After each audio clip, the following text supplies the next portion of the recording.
안녕하세요. 현대의 진리를 전하고 있는 에스더입니다. 오늘도 우리가 구속의 파노라마를 연구를 해 보도록 하겠습니다. 오늘의 연구 주제는 라오디게아 교회에 보내는 기별입니다.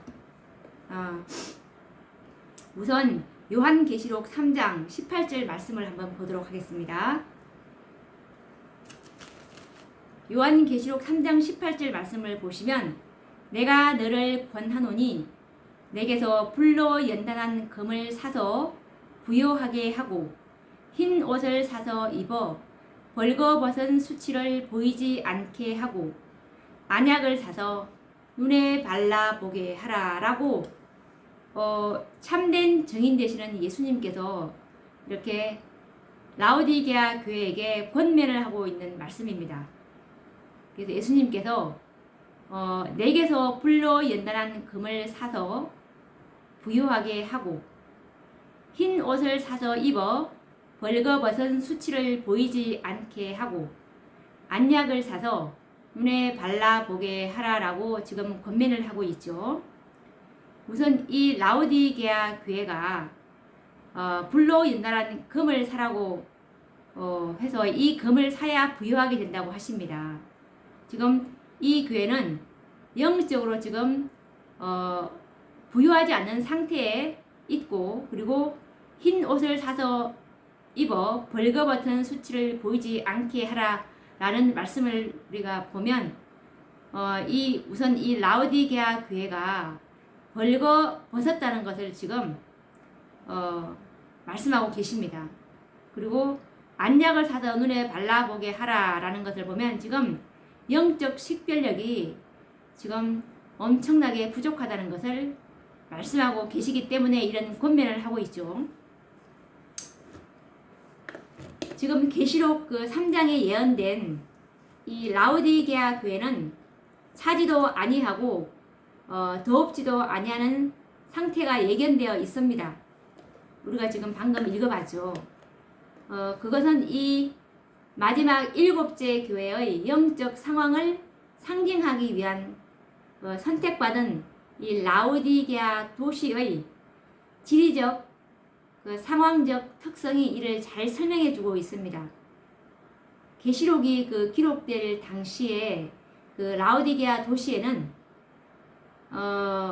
10km 정도 이게 떨어진 히에라볼리라는 곳이 있는데 이곳에서 광물질이 용해된 매우 뜨거운 온천물이 흘러나왔다고 합니다. 그래서 이 골로새서 4장 13절을 보시면 이 히에라볼리에서 나온 이 뜨거운 온천물은 이게 10km를 이제 흘러내려오다 보면 이 라오디게아 도시에 이르게 되는데 그때는 뜨뜻 미지근하게 식어서 목욕하기에는 다시 없는 좋은 상태이지만 마시기에는 매우 맛이 고약하고 역해서 토하에 내칠 수밖에 없는 그런 상황이 된다고 합니다. 이 광물질이 녹아있는 온천이라 뜨거울 때는 마실 수 있는데 뜨뜻 미지근하게 식어졌을 때는 매우 역겨운 맛을 내었기 때문인데요. 이처럼 이 라오디게아 도시에 흐르는 이 히에라볼리 온천물은 마지막 7째 교회의 상태를 묘사하기에 적절한 것이었습니다. 그리고 사람들이 미지근하게 이 식어버린 이 히에라볼리의 온천물을 마셔보려고 노력은 이제 하지만 마시는 순간에 역겨운 맛을 감당하기가 힘들어서 토할 수밖에 없었던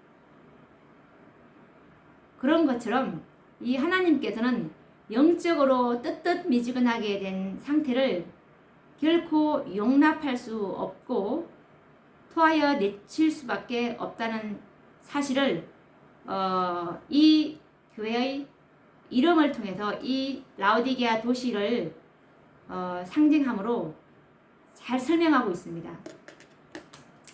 요한계시록 3장 14절과 16절 말씀이 이와 관련된 말씀인데 한번 읽어보도록 하겠습니다. 요한계시록 3장 14절과 16절 말씀입니다.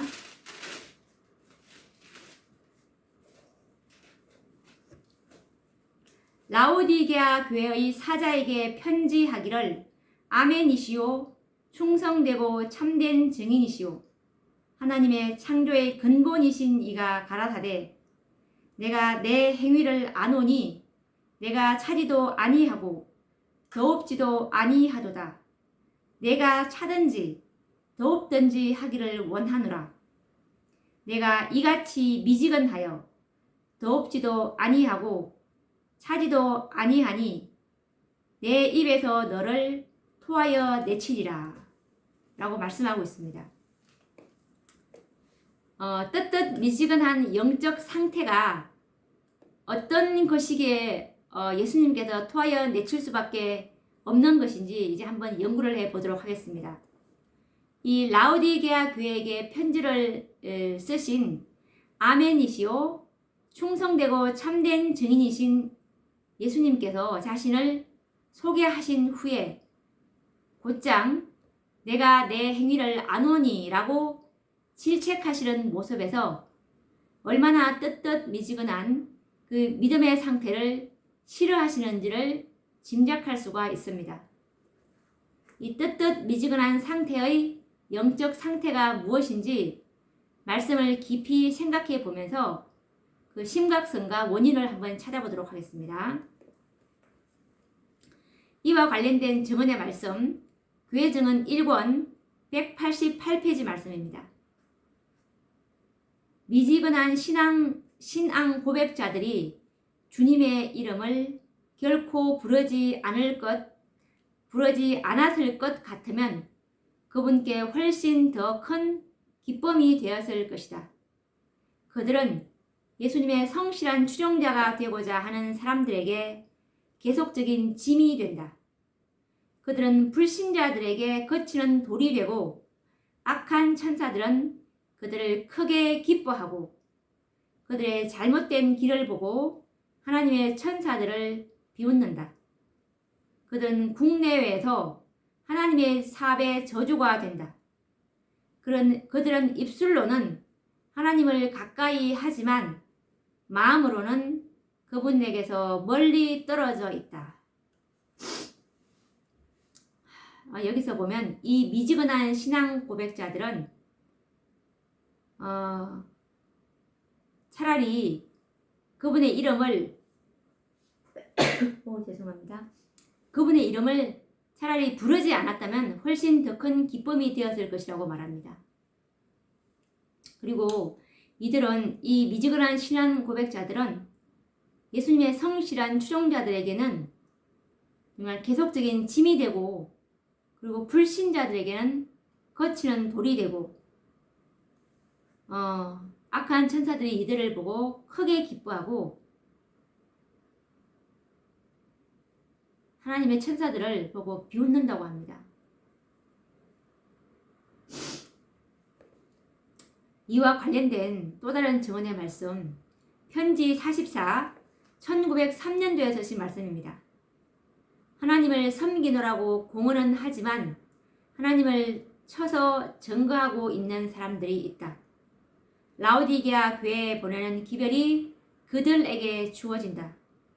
그리스도께서 그들에게 말씀하시기를 내가 내 행위를 아노니 내가 차지도 아니하고 더웁지도 아니하도다 라고 하신다.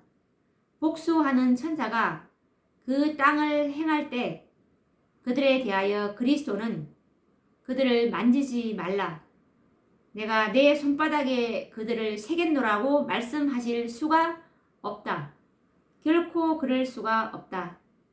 마음을 반만 바친 이 사람들에 대하여 그는 내가 내 입에서 그들을 토하여 내치리라. 그들은 내게 불쾌한 자들이다 라고 하신다.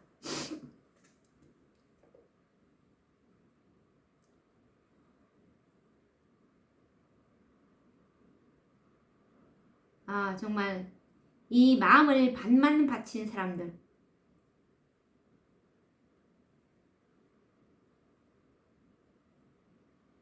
예수님께서 이들에게 내가 내 입에서 그들을 토하여 내치리라. 그들은 내게 불쾌한 자들이다 라고 하신답니다. 정말 이 마지막 라오디게아 교회 시대, 이 시대가 이제 이 마지막 시대 교회인데요. 예수님께서 이 성소에 들어가신 이후 7교회가 이게 지상 역사에 끝날 때까지 7시대의 교회가 있는데, 이 교회의 역사는 마지막으로 이 라오디게아 교회 시대가 이제 끝이 납니다. 이 마지막 시대의 이 라오디게아 교회가 정말 이 지성소 사업을 마치지 못했기 때문에 이 라오디게아 교회에게 이 마지막 이 사업이 위탁되는 것이 아니고, 계시록 3장에 보시면 라오디게아 교회에게 교회의 이기는 자들이 될 수밖에 없는, 왜냐하면 이 라오디게아 교회가 이렇게 마음을 반만 바친 상태로 계속 갔기 때문에 더 이상 그들에게서 이 사업을 위탁하실 수가 없었기 때문에 이기는 자들, 이 사업을 맡을 사람들에게로 그분께도 옮겨가실 수가 없는 것입니다. 예수님께서 이 라오디게아 교회를 불쾌한 자들이다, 토하여 내치겠다 라는 말씀을 쓰신 이유가 바로 그것입니다. 하나님의 목적은 성취가 되어야 되기 때문에 한없이 기다릴 수는 없겠죠. 우리가 정말 완전히 하나님의 백성이 되지 않으면, 전적으로 마음을 바치지 않으면 그분의 백성이 아닙니다. 이 라오디게아 상태는 하나님의 편이 아니고 다른 세력의 지배를 받고 있는 상태이기 때문에 그렇습니다. 이와 관련된 증언의 말씀이 그의 증언 5권 83페이지에 있는 말씀인데 읽어보도록 하겠습니다.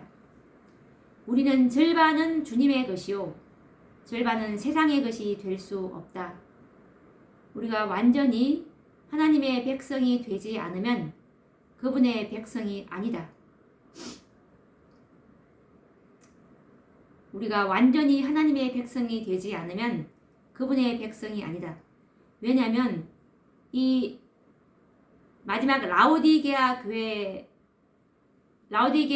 시대에는 이 계시록 14장에 세 천사의 기별로 14만 4천인을 이 곡식을 수확하시겠다는 것이 예수님의 계획인데, 이들은 계시록 14장 5절 말씀처럼 그 입에 거짓말이었고 흠이 없는 완전한 품성을 소유한 자들이기에 그렇습니다. 그래서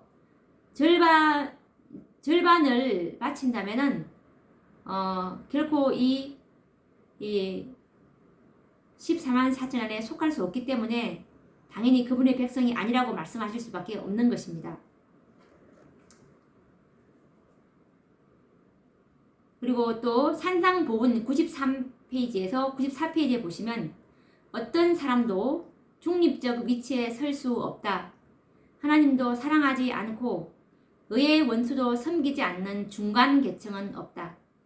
자신을 하나님께 온전히 바치지 않는 자는 다른 세력의 지배를 받고 완전히 상이한 성격의 제안을 하는 다른 음성을 듣게 된다. 반만인 봉사를 하게 될 때 인간 대리자는 흑암의 군대의 훌륭한 동맹자로서 원수의 편에 설 수밖에 없다. 여기서도 정말 자신을 하나님께 온전히 바치지 않는 자, 이런 자들은 다른 세력의 지배를 받고 있다고 말씀하시고, 정말 흑암의 군대, 사단의 군대에 훌륭한 동맹자로서 원수의 편에 설 수밖에 없다는 말씀을 하고 계십니다. 전적으로 자가 온전히 예수님께 굴복된 자들, 그분의 완전한 의로 옷 입은 자들이 아니면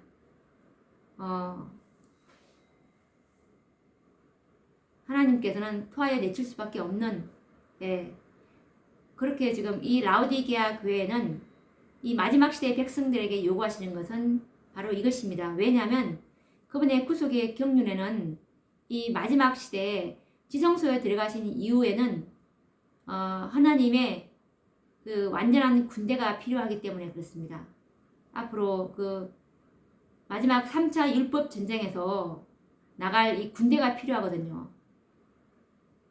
이 마지막 시대에는 그 군대를 모집하기 위해서 이 은혜의 시간을 주신 것입니다.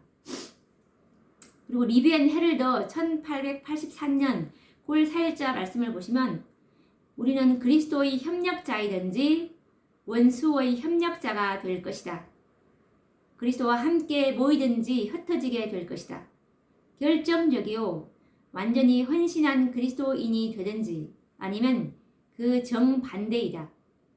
그리스도께서 말씀하신다. 차든지 뜨겁든지 하라. 차든지 뜨겁든지 하라고 그분께서 말씀하십니다. 리뷰 앤 헤럴더 1890년 8월 19일자 말씀을 보시면 반쪽 그리스도인들은 하나님의 영광을 모호하게 하고 경건을 오해하며 참된 경건을 이루는 요소에 대하여 거짓된 생각을 갖도록 만든다. 어떤 이들은 거짓 공언자들이 행하는 것처럼 유욕을 위해 살며 성향을 따르면서도 그리스도인이 될 수 있다고 생각하게 된다. 그들은 정신과 행동으로 실제적으로 이렇게 말한다. 예수님, 당신의 시대는 우리 시대처럼 하나님과 돈을 섬길 수 있다는 것을 잘 이해하지 못하셨군요. 이 말씀에서 이 반쪽 그리스도인들이 하나님께서 왜 역겹다고 말하고 토하에 내칠 수밖에 없다고 말하는 이유가 하나님의 영광을 모호하게 하나님 품성이 저런가? 하나님 영광을 모호하게 하고 그리고 경건을 오해한다고 합니다. 하나님과 같은 것이 경건인데 이 경건을 오해하게 만들고 참된 경건을 이루는 요소에 대해서 거짓된 생각을 갖도록 만듭니다. 잘못 인도한다는 뜻이죠.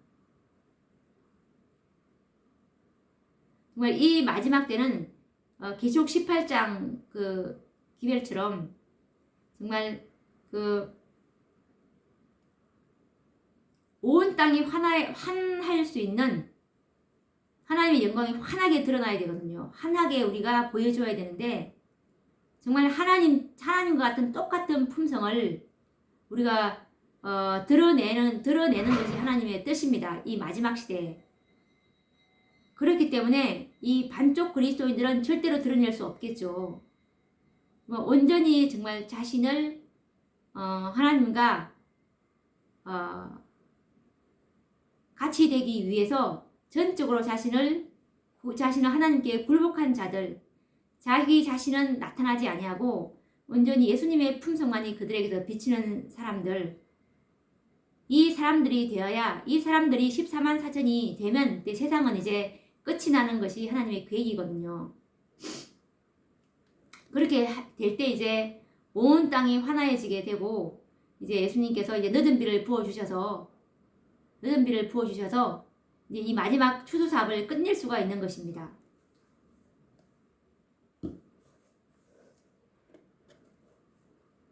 이 떳떳 미지근한 이 영적 상태란 마음과 뜻과 정성을 다 바쳐 전심으로 하나님을 섬기지 않고 절반만 마음을 바친 상태를 말하는데요.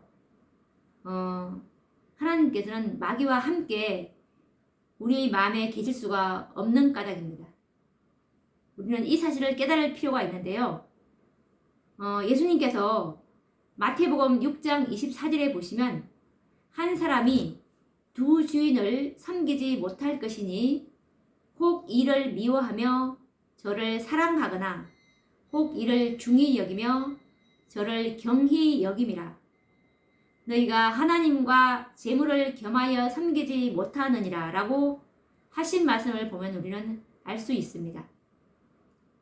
마치 이렇게 미지근하게 식어버린 이 라오디게아의 그 히에라볼리 온천물을 마셔보려고 노력하지만 그 메스꺼움 때문에 토하여 내칠 수밖에 없는 그런 것처럼 이 절반만 마음을 바치면서도 그리스도의 이름을 부르는 그런 라오디게아 상태에 있는 자들만큼 예수님의 마음에 메스꺼움을 주는 것은 없다고 말씀하고 계십니다. 이와 관련된 증언의 말씀을 한번 읽어보도록 하겠습니다. 목사와 복음 사역자들에게 보내는 권면 439페이지 말씀입니다. 그분께서는 마음의 반쪽은 어떤 우상에게 바쳐지고 있는 때 반쪽만의 경배를 간합하시지 않으실 것이다. 하나님께서는 모든 심령, 마음 전체를 요구하신다. 그대가 마음을 하나님께로부터 돌려서 다른 어떤 대상에게 집중시키는 것은 용납이 되지 않는다. 라는 말씀입니다. 여기서 보시면 하나님께서는 모든 심령, 마음 전체를 요구하신다라고 나와 있습니다. 그리고 이와 관련된 증언의 말씀 교회 증언 1권 288페이지 말씀입니다. 두 마음을 가진 자들은 개인의 잘못을 책망하는 분명하고 솔직한 증언들에 대하여 언제나 반대의 입장을 취하게 될 것이다. 이와 같이 정결케 하는 시대에 이런 사람들은 진리를 순종함으로 완전히 회심하고 거룩해지든지 그렇지 않으면 그들이 속한 세상 사람들과 함께 그들의 보응을 받게 되든지 할 것이다. 이 말씀을 보면 이 두 마음을 가진 자들, 두 마음을 가지는 자들은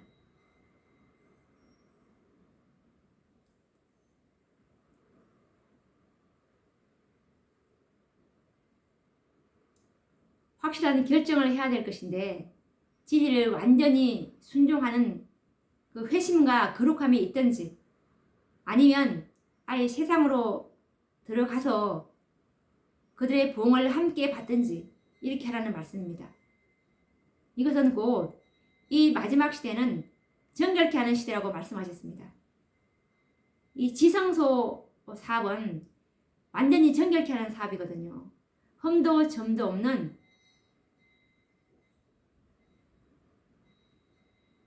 그런 사업을 주님께서 하고 계시는데 이들이 14만 4천인들이라고 말씀하셨고 이 14만 4천인들이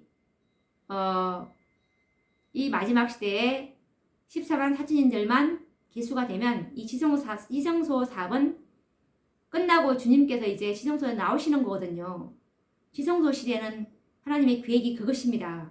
우리가 하나님의 계획을 정말 올바로 알아야 됩니다. 온 세상에 복음이 전파가 끝나야 예수님 재림하시는 거 아닙니다. 14만 4천의 완전히 하나님의 율법을 지킨다는 그의 죄의 도말이 완전히 끝난 이들이 14만 4천의 수요가 채워질 때 그때 예수님께서 재림하시는 것이 그분의 뜻입니다. 그래서 우리가 이게 시대를 잘 알아야 되는데요. 시대마다 특별한 진리가 있는데 이것이 바로 이 시대에 위임된 진리입니다.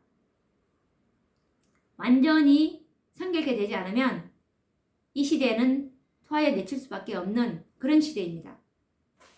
그리고 우리의 높은 부르심 55페이지를 보시면 그분은 나누인 마음에 들어오시지 않을 것이다. 만일 마음에 재물을 섬기기 위해 주어졌든지 이기심과 교만으로 그 방을 채웠으면 하늘 손님을 위한 방이 없다.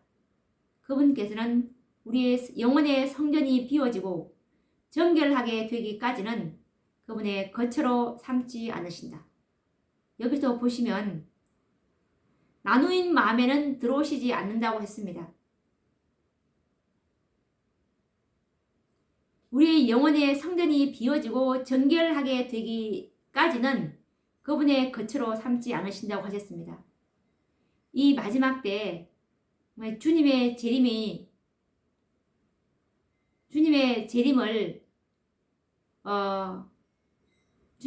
때는 죄와 상관없이 오시는데 정말 우리의 성전이 비워지고 정결케 되지 않으면 그분 앞에 설 수가 없습니다. 그래서 우리는 정말 우리의 자아는 온전히 주님의 뜻에 삼켜져야 된다고 말씀하고 계십니다. 화이트 주석 7권 970페이지를 보시면 그리스도인들이라는 사람들 중 대다수의 사람들이 하나님의 날에 쓰라린 실망을 맛보게 될 것이다.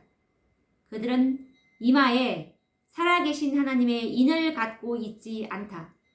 그들은 떳떳 미지근하고 반만 마음을 바쳤기 때문에 공공연한 불신자보다 훨씬 더 하나님께 욕을 돌린다.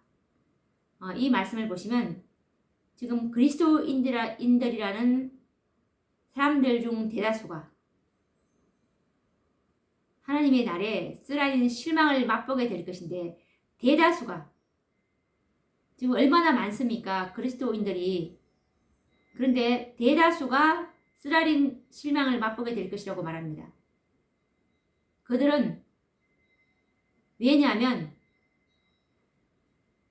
이마에 살아계신 하나님의 인을 갖고 있지 않기 때문에 그렇습니다. 계시록 7장에 보시면 이 살아계신 하나님의 인은 그리스도와 같은 품성을 가진 사람들에게 지켜진다고 계시록 7장 화이트 주석에 보면 나와 있는데 그리스도와 같은 품성을 가지지 똑같은 품성을 소유하고 있지 않았기 때문에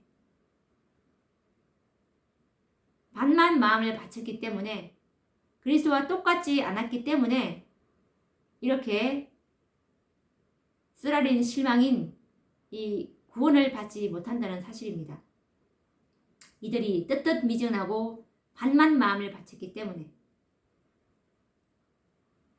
계시록 7장 2절에 이 살아계신 하나님의 인은 요한이 7장 4절에 내가 들으니 인 맞은 자의 수를 들으니 14만 4천인데 라고 분명히 말씀하셨습니다. 그리고 계시록 14장에 보시면 세 천사의 기별 뒤에 셋째 천사의 기별이 마치자마자 계시록 14장 14절에 보시면 곡식을 추수하러 오시는 그 예수님을 보면서 14만 4천의 수요인 그분의 지성소 사업, 살아계신 하나님의 인치는 14만 4천의 그 사업이 맞춰지면 그리스도와 똑같은 그런 품성을 가진 이들 14만 4천을 계수가 되면 그분은 오신다는 것입니다. 너무나 분명하지 않습니까? 그리고 화이트 주석 7권 963페이지를 보시면 마음을 반만 바친 그리스도인들은 불신자보다 더욱 나쁘다. 이는 그들의 기만적인 말과 이도저도 아닌 입장이 많은 사람들로 하여금 길을 잃게 하기 때문이다. 불신자는 그의 색깔이 분명하다. 떳떳 미지근한 그리스도인은 양편을 다 속인다.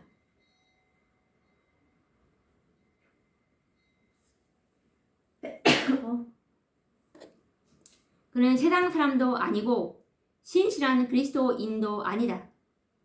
사단은 그를 이용하여 다른 어떤 사람도 할 수 없는 일을 하게 한다. 이 마음을 반만 바친 그리스도인들은 불신자보다도 더욱 나쁘다고 하십니다. 그래서 예수님께서 너희가 차든지 뜨겁든지 하라고 하신 이유가 바로 차라리 마음을 반만 바칠 것 같으면 차라리 불신자가 되는 게 낫다는 말씀입니다. 이건 그분께서 정말 진심으로 하신 말씀입니다. 왜냐하면 불신자는 그의 색깔이 분명하고 속일 수가 없기 때문에 그렇습니다. 그런데 이 마음을 반만 바친 그리스도인들은 정말 참 그리스도인이 될 수도 있었던 14만 4천인이 될 수도 있었던 그 사람들까지도 속이기 때문에 그들의 죄는 훨씬 더 큰 것입니다. 이 마지막 시대에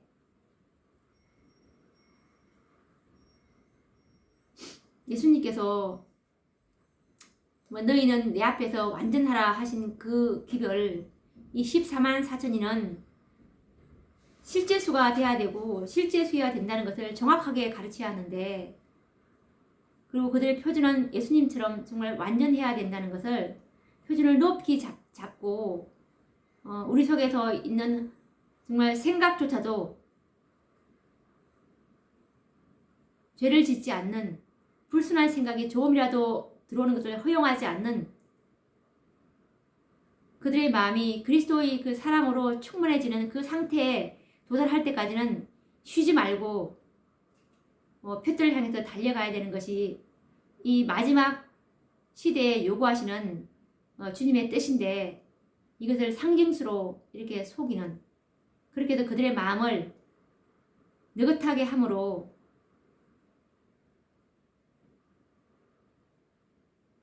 정말 이 옷에 더러운 얼룩이 군데군데 있게 내버려 두는 그런 상태로 인도하는 이 거짓 목자들,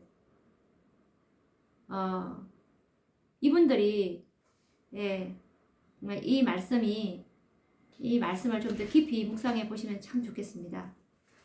정말 될 수도 있었던 사람들, 14만 4천이 될 수도 있던 사람들까지도 정말 다른 길을 잃게 만들기 때문에 그렇습니다.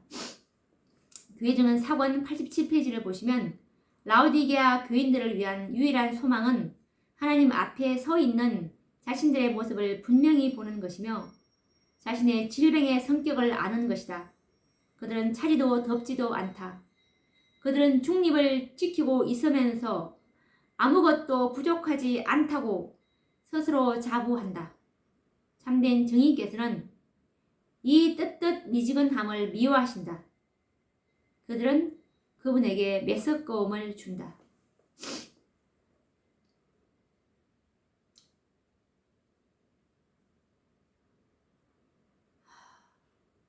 이 라오디게아 교회의 가장 무서운 것이 뭐냐면 아무것도 부족하지 않다고 자부하는 것이랍니다.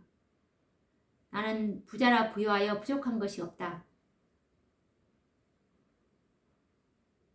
너희가 안다고 하니 제가 그저 있느니라라는 말씀처럼 우리가 회개만 하면 그분께서 우리를 깨끗하게 치유해 줄 것인데, 회개할 것이 없다고 하니 그분께서 어떻게 대책이 없는 것입니다.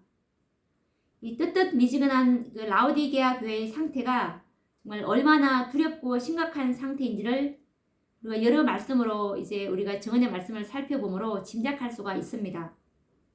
아멘이시오 충성되고 이 참된 증인은 말씀하시기를 라오디게아 교회는 이 뜨뜻미지근하다고 말씀하셨습니다. 이 참된 증인께서 잘못 판단하신 것일까요? 라오디게아 교회는 스스로 속고 있는 교회이며 라오디게아 상태란 교회 안에 하나님이 계실 수 없는 상태이며 그들의 기도나 사랑의 표현, 말씀을 가르치는 것, 영적인 모든 사업까지도 하나님께서는 인정하실 수 없다는 뜻입니다. 이와 관련된 증언의 말씀이 교회가 라오디게아 상태에 있기 때문에 하나님께서 그들 가운데 없다는 그 관련된 말씀을 한번 읽어보도록 하겠습니다. 라오디게아 교회에 있으면 하나님께서 그 속에 임재할 수가 없습니다. 아까 말한 것처럼 하나님께서는 이 반만 마음을 바친 사람들에게는 함께할 수가 없다고 증언의 말씀을 우리가 읽어봤죠. 이 말씀은 마지막 사건들 48페이지에 있는 말씀입니다. 교회는 라오디게아의 상태에 있다. 하나님께서는 그들 가운데에 계시지 않는다. 이 말씀은 언제 하신 말씀이냐면 1898년도 말씀입니다. 1898년도 말씀입니다. 그리고 또 이와 관련된 증언의 말씀은 그의 증언 6권 408페이지 말씀입니다.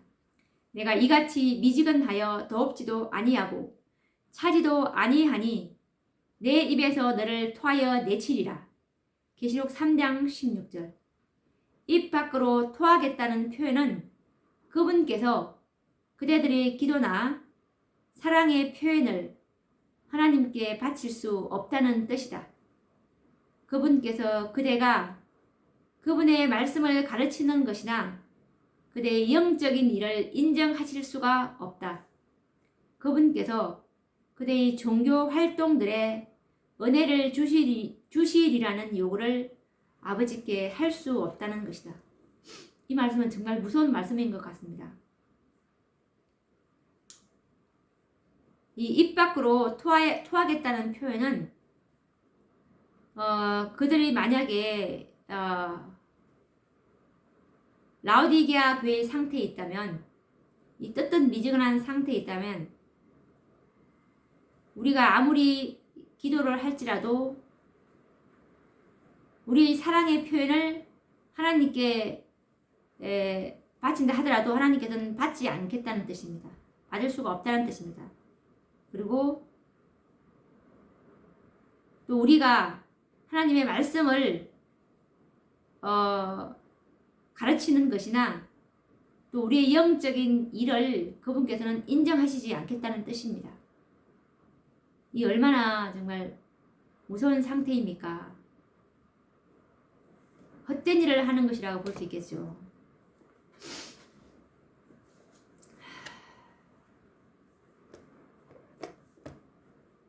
정말 무서운 말씀입니다. 혹시 내가 라오디게아 상태에 있다면 이런 것을 하나님께서 이렇게 보신다고 생각하니 정말 두렵고 떨립니다. 이 라오디게아 상태란 전심을 다하지 않으므로 성악해 되는 하나님의 능력을 경험하지 못하고 진리의 이론과 지식은 가졌노라 자랑하지만 실제적인 믿음의 열매는 없다. 전심으로 하나님을 섬기지 못하고 전심으로 그리스도를 따르지 못하는 것은 믿음을 가졌다고 말은 하나 행함이 없는 죽은 믿음이고, 믿음은 있으나 확신 있는 믿음이 아니고 사단이 만든 모조 믿음인 추측하는 그런 연약한 믿음을 가지고 있기 때문입니다. 그렇게 해서 이제 온전히 세상을 포기하지 못한 채 절반은 세상에, 절반은 하늘의 마음을 투자하고 있지만 결과적으로는 마지막 심판날에 나는 너를 도무지 알지 못하노라 라고 하는 선고를 받은 백성들을 대표하게 됩니다. 이와 관련된 성경 말씀이 마태복음 7장 21절과 24절 말씀을 읽어보도록 하겠습니다.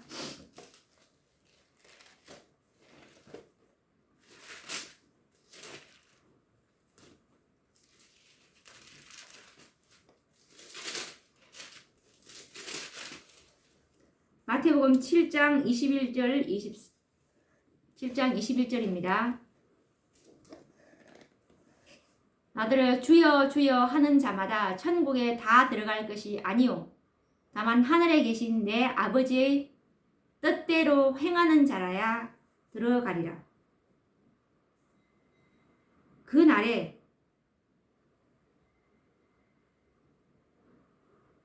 많은 사람이 나더러 이르되 주여 주여 우리가 주의 이름으로 선지자 노릇하며 주의 이름으로 귀신을 쫓아내며 주의 이름으로 많은 권능을 행치 아니하였나이까 하리니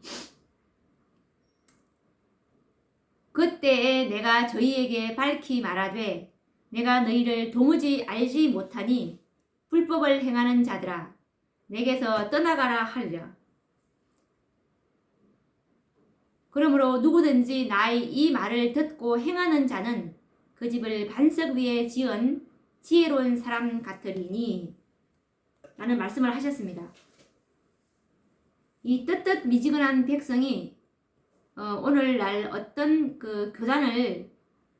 어떤 교단을 주목하여 하신 말씀인지를 깨닫는 일은 개인적으로 매우 중요한 일이라고 생각합니다. 왜냐하면 그 교회에는 하나님의 임재가 없기 때문이며, 그렇다면 이 하나님의 임재가 없는 개인과 교회를 누가 지배하고 있겠습니까? 아까 우리가 읽은 정언의 말씀처럼 반만 마음을 바친 자들은 다른 영의 지배를 받고 있다고 말씀을 이미 우리가 확인했습니다. 그래서 이 마음에 그리스도를 모시지 못한 개인들을 한번 생각을 해보고, 또한 그리스도를 모시지 못한 교회를 생각해 보아야 할 것입니다. 분명한 것은 이 그리스도께서는 미지근한 상태의 개인과 미지근한 교회 안에는 결코 계실 수가 없다는 것을 상기하셔야 할 것입니다. 이와 관련된 증언의 말씀을 한번 읽어보도록 하겠습니다. 리벤 헤럴더 1902년 3월 11일자 말씀입니다. 라오디게아 교회에 보내는 기별은 큰 빚과 많은 기회들을 가졌지만 그것들을 감사히 여기지 않는 모든 사람들에게 적용된다. 여기서 보시면 이것은 1902년도 3월 11일자 쓰신 말씀입니다. 이 라오디게아 교회에 보내는 기별은 큰 빚과 많은 기회들을 가졌지만 그것들을 감사히 여기지 않는 모든 사람들에게 적용된다고 했습니다. 큰 빚과 많은 기회들을 가졌지만 그것을 적용하지 않는 모든 사람들. 그리고 리벤 헤럴더 1889년 7월 23일자 말씀입니다. 라오디게아 교회에 보내는 기별은 모든 진리를 다 가졌다고 생각하는 사람들, 성경 지식을 가졌노라는 자랑을 갖고는 있지만 그 성악해 하는 능력을 그들의 생에서 느낄 수 없는 사람들의 모습을 얼마나 분명하게 그려 놓으셨는가. 그들의 마음에는 열렬한 하나님의 사랑이 부족하다. 이 라오디게아 교회에 보내는 기별은 모든 진리를 다 가졌다고 생각하는 사람들, 이들의 마음에는 열렬한 하나님의 사랑이 부족하다라고 말씀하고 있습니다. 원고 33, 1894년도 말씀인데요. 라오디게아 교회에 보내는 기별은 한 백성으로서의 우리들에게 크게 적용된다. 그 기별이 우리 앞에 있은 지가 오래되었지만 마땅히 주의를 기울여야 할 만큼 주의하지 않고 있다. 우리가 선교 사업에 큰 열심을 나타내어 보일지 모르지만 그것이 이기심으로 말미암아 부패되어 있고 자기 냄새가 강하게 풍기기 때문에 그것은 하나님 보시기에 아무것도 아니다. 이는 그것이 썩고 더러워진 헛물이기 때문이다. 마음의 문을 예수께 열어놓지 않고 그리스도께서 영혼의 전을 점령하지 않으시고 마음의 하늘의 속성이 주입되지 않으면 인간의 행동을 하늘의 천평저울에 올려놓았을 때 부족하다는 선고를 받을 것이다. 이 말씀은 1894년도에 쓰신 말씀입니다. 이 라오디게아 교회에 보내는 기별은 한 백성으로서 우리에게 크게 적용된다라고 말씀하고 계십니다. 이때 제7 안식일 예수 재림교회에 보내는 그 기별이었습니다. 그래서 이 라오디게아 교회에 보내는 이 기별이 받은 지가 오래되었는데도 그때 교회는 주의를 기울이지 않고 있었던 상황입니다. 1850년대부터 이 라오디게아 교회의 기별이 주어졌는데 지금 1894년도까지도 지금 이 라오디게아 상태를 벗어나지 못하고 있는 그런 실정입니다. 그래서 우리가 선교 사업에 큰 열심을 나타내어 보일지 모르지만 지금 재림교회가 신자수는 엄청나게 늘어났습니다. 그때 재림교단이 1863년도에 조직을 했는데 그때만 하더라도 불과 한 1000명 남짓. 그런데 지금 이 1894년이면은 1888년도가 26,000명 정도면 지금 훨씬 더 1894년도면 지금 많이 교인 수가 엄청나게 지금 많이 늘어난 상황입니다. 그래서 선교 사업에 큰 열심을 나타내어 보일지 모르지만 그것이 이기심으로 말미암아 부패되어 있고 자기 냄새가 강하게 풍기고 있고 그런 것들은 하나님께서 보시기에 아무것도 아니라는 말씀입니다. 교인들 수가 아무리 많고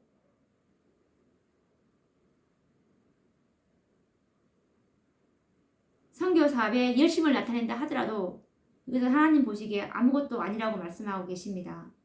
왜냐하면 이것은 썩고 더러워진 허물이기 때문에 그렇습니다.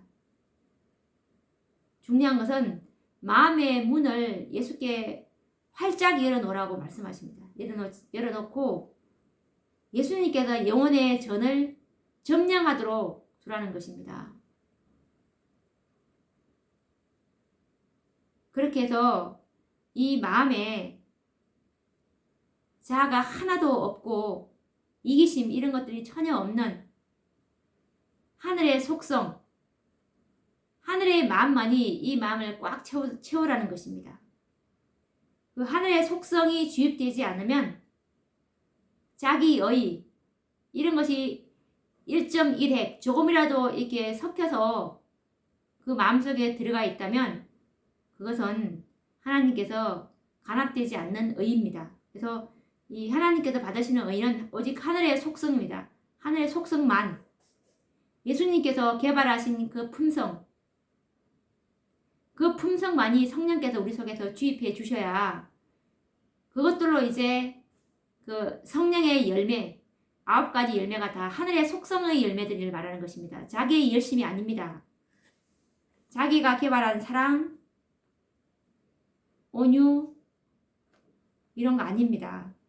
온전히 예수님의 성품, 예수님의 그 열매 이것이 우리 속에서 온전히 주입되지 않으면 하늘이 보시기에는 너는 저울에 달려 부족하다라는 그런 선고를 받게 된다는 말씀이며 우리가 정말 새 마음을 받아야 되는 것입니다. 완전한 새 마음. 그리고 원고 51 1901년에 쓰신 말씀인데요. 라오디게아의 기별은 이 시대의 교회에 적용된다. 우리는 이 기별을 믿는가? 우리는 느낄 줄 아는 마음을 가졌는가? 아니면 계속해서 우리는 부유하다, 물건도 많다, 부족한 것이 아무것도 없다고 말하고 있는가? 하나님이 실수하셨는가? 우리는 참으로 그분의 도구들인가? 계시록 14장의 기별, 곧 하멜의 가장자리에 서 있는 사람들에게 구원의 기별을 선포할 자는 누구인가? 진실로 우리는 선포할 자다운 행동을 하고 있는가? 이 말씀은 1901년도에 쓰신 말씀이거든요. 이 라오디게아의 기별은 이 시대의 교회에 적용된다. 이 시대의 교회, 라오디게아 교회의 시대, 이 마지막 시대의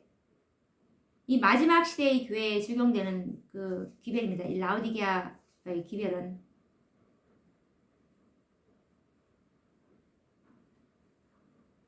개인적으로 라오디게아의 상태에 있다면 우리에게도 적용되는 말씀입니다. 그 교회적 기별은 또 다른 문제입니다. 라오디게아의 기별은 이 시대의 교회에 적용된다. 우리는 이 기별을 믿는가? 여기서는 교회적 기별을 말하고 있기 때문에 이 제7 안식일 예수 재림 교회가 라오디게아의 기별을 받을 수밖에 없는 1901년도에 그런 상황이죠. 계속 지금 교회는 라오디게아 상태에 있는 것입니다. 50년대부터 56 계속 라오디게아 교회 기별을 받아왔으니까 지금 계속 라오디게아 지금까지도 라오디게아 그 기별이 교회에 적용된다고 말씀하고 계십니다. 우리는 이 기별을 믿는가? 우리는 느낄 줄 아는 마음을 가졌는가? 아니면 계속해서 우리는 부유하다, 물건도 많다, 부족한 것이 아무것도 없다고 말하고 있는가? 하나님이 실수하셨는가? 우리는 참으로 그분의 도구들인가? 계시록 14장의 기별, 이 계시록 14장의 기별은 14만 4천을 만들어내는 기별입니다. 정결케 되는 기별입니다. 흠도 점도 없는 그 완전한 품성을 전하는 기별입니다. 이것은 곧 파멸의 가장자리에 서 있는 사람들에게 구원의 기별을 선포하는 것입니다. 지금 우리는 세상의 끝자락에 와 있습니다. 그렇다면 우리는 정녕 이 기별을 선포할 자다운 행동을 하고 있는가라는 자문을 하게 됩니다. 정말 이 기별을 전할 자들이 누구인지, 하나님과 온전히 하나 된 자들만이 이 기별을 위탁받게 마지막 최후의 경고인 계시록 18장 그 기별에 참여하게 될 것이라고 봅니다. 오늘도 시간이 다 되어서 또 다음 시간에 이 라오디게아 교회 기별로 찾아뵙도록 하겠습니다. 다음 시간에 뵙도록 하겠습니다. 감사합니다.